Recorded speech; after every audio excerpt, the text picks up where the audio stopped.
Rahayu kang tansah siyaga sumadya.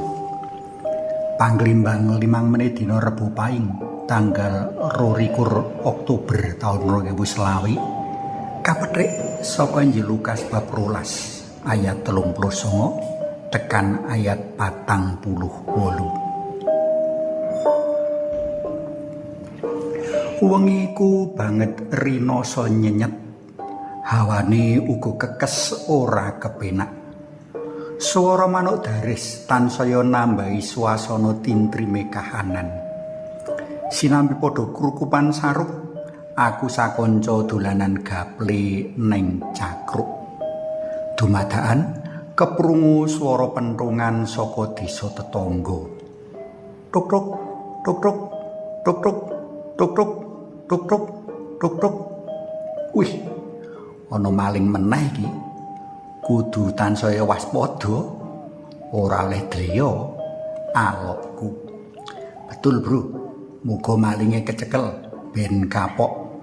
Semaure Mas Juwono karo ngacungake jempol tangane. Esuke keprungu warta menawa omahe Pak Darjo kelebon maling. Bejo, Pak Darjo siaga wengi iku saengga durung nganti gondol bondo. Si maling wis kedhisikan ketangkep warga.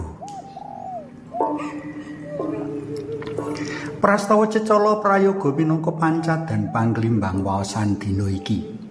Isih nerosake wedharan sabda dek wingi, Gusti Yesus dina iki isih nandhesake wigatine para murid siaga jaga-jaga jroning njranti rawuh dalem ing dina wekasaning jaman tembi. Dina iki Gusti Yesus nggambarake dina rawuh panjenengane pindha tekane maling kang tan dinuga dinanya tekane.